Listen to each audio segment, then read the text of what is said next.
Hello again and welcome to Ndudu by Fafa.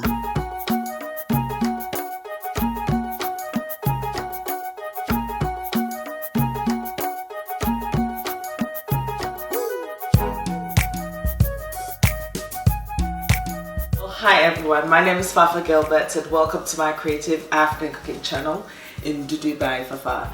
Ndudu is really a short form of Ndudu. Ndudu means food in the Ewe language from Ghana, and I'm nowhere. Whoop, whoop. And today on the menu, I'm actually making some beautiful fish cakes. This is a very easy recipe to follow and cost effective as well.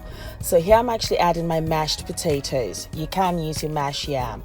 So what you do is you just boil your potatoes for about 10 to 15 minutes, let it dry a little bit and then mash it. Add a little bit of cream if you wish, add some butter and mash it until you have this beautiful consistency.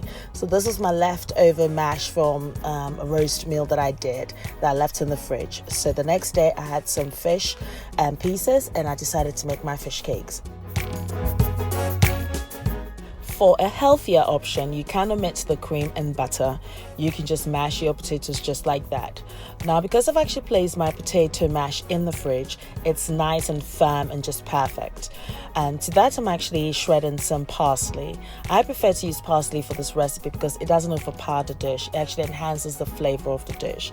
You can use coriander, but coriander is actually more on the aromatic side, which actually adds more of a punch to it. So then again, it's actually your personal preference. Alternatively, you can omit that altogether and use some spring onions for that beautiful crunch. So instead, I'm actually using some white onions that I'm actually going to dice, but not finely, because I needed to add that texture and crunch as well to this dish. Roughly chop your onions and then add it to your mixture. Now I'm actually going to be adding my fish mix.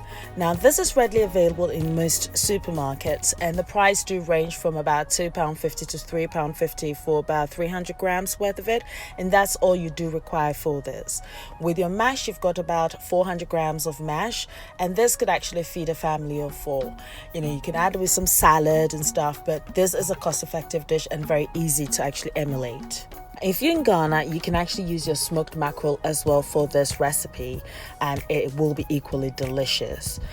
So to this, what I'm actually doing is dicing my fish pieces. Now the reason why I'm actually not mashing it together is always about the texture and flavor. So you've got that smokiness from the haddock, which is so cool. You've got the beautiful cod, you've got the salmon, which actually adds a speck of color as well to it, and I'm just going to add that to my mash. At this point, I'm actually going to add a teaspoonful of horseradish. Now horseradish is in the same family as ginger, however horseradish actually has more of a tangier taste than ginger does, so you should use it sparingly. So the 1 teaspoonful will be great, and it is also readily available in most grocers and supermarkets.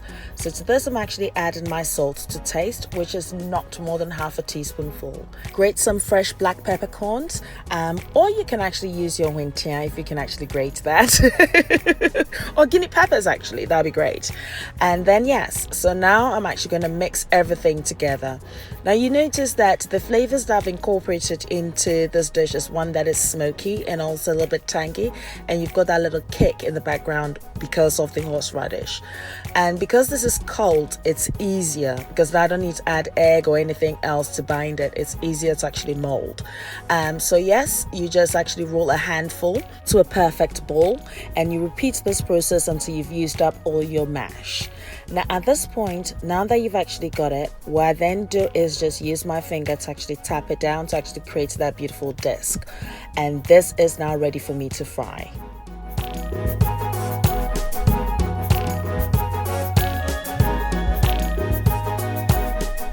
So place your frying pan on a medium heat and melt some coconut oil, just about a teaspoonful, because I think this is quite a big blob, so I'm going to actually remove the rest from it. Gosh, it's so difficult to do this sometimes, but hey ho. So yeah, so I'm just that's enough oil in there, so I'm just taking that out, and now I'm going to be adding my fish cakes. Once you've melted your coconut oil, carefully add your fish cakes. Please do take all necessary precautions when you're dealing with anything hot, because boy, I have got scars for that. So you notice that I didn't wait for the oil to be too hot, because I just want that heat to gradually cook this through. Bearing in mind the mash is cooked, the only thing is I need that residual heat to actually cook the fish through as well, and that's just about it. Now there is a trick to this. I'm actually cooking on a very medium heat for about 4 minutes on each side, and it actually browns just beautifully. You notice I've not added anything else to bind it, but it just works, because when you actually do the mash from cold, when you actually have this when it's cold, it's easier.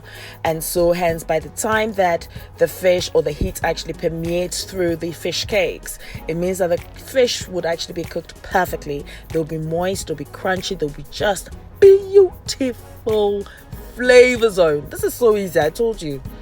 And there you have it. So let's say you've come back from work, you've got your mash there, get some fish, just get it done.